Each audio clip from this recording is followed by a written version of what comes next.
My name is Joyce Elam, and I am the Executive Dean of the College of Business Administration. So it's great to be here with you this afternoon.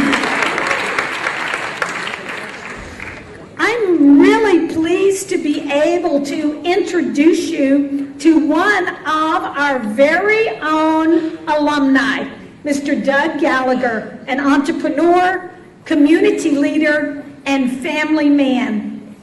Doug's entrepreneurial spirit began in high school, where he worked in a shoe store, first as a stock boy and later as a salesman, earning 8% commission on his sales.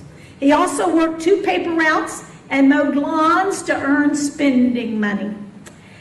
And he started out his career very much like many of you will start out your careers, in an entry-level position. For Mr. Gallagher, it was as a residential loan originator with AmeriFirst Federal Savings and Loan Association. And he continued a very successful career in corporate America. And in the 1980s, he became the Executive Vice President and National Sales Manager for Brooks Financial Systems. But you know, something happened.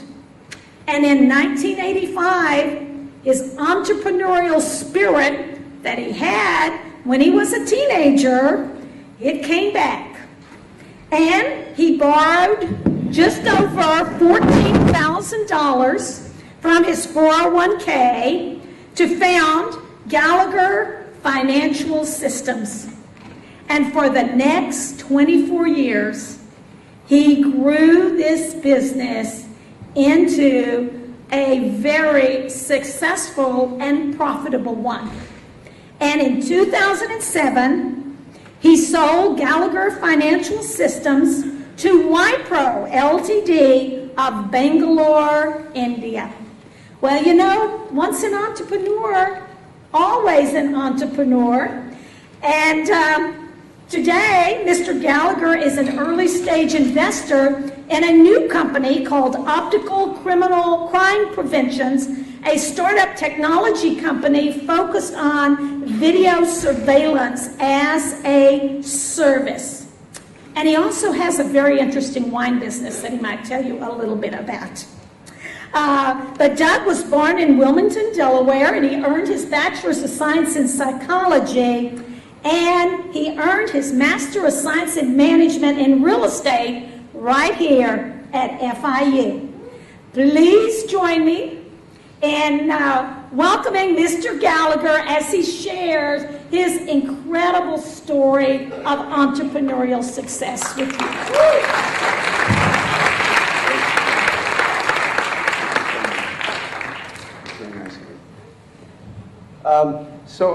Can you all hear me?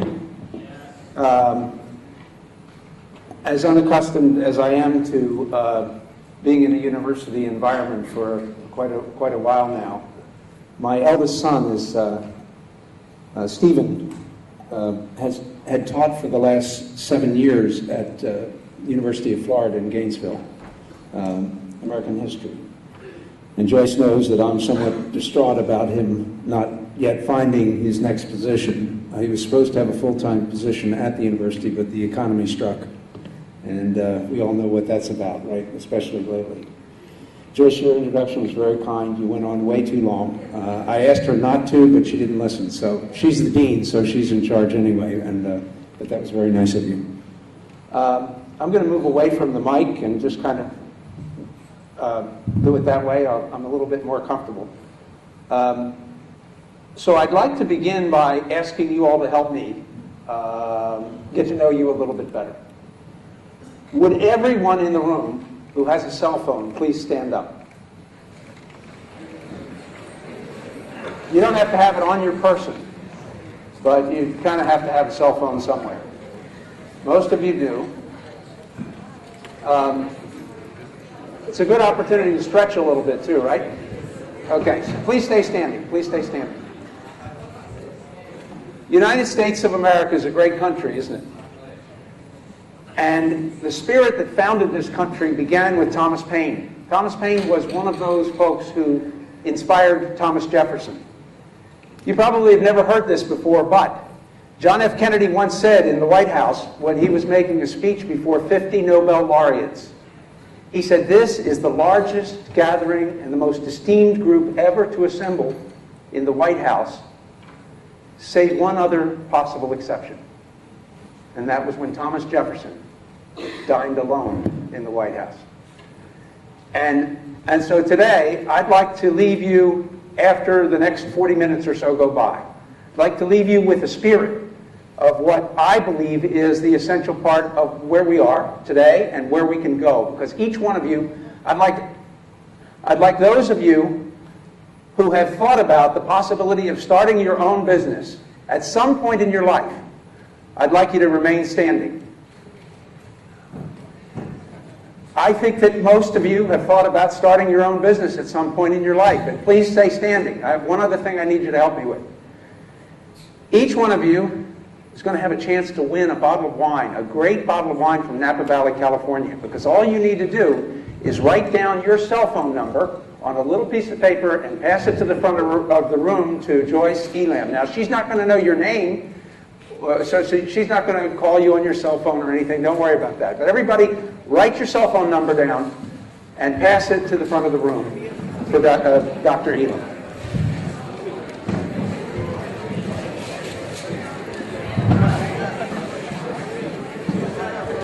Now, by the way, to win one of these bottles of wine, you have to verify and prove that you are at least 21 years of age.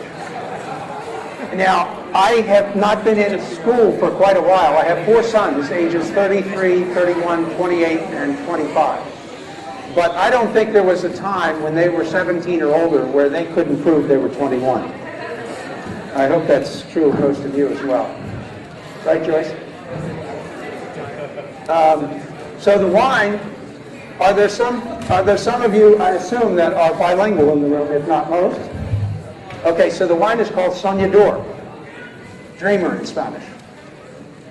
By the way,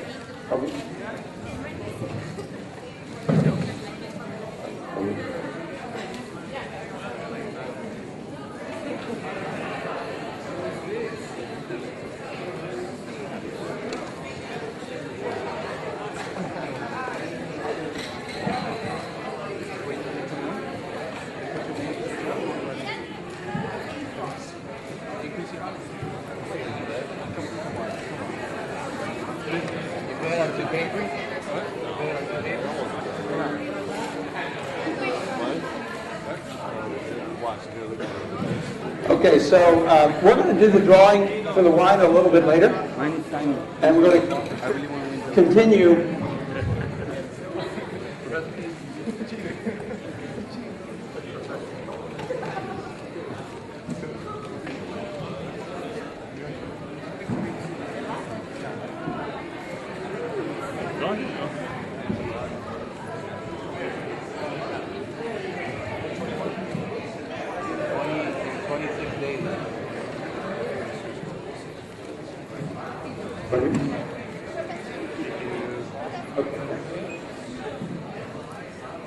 Okay.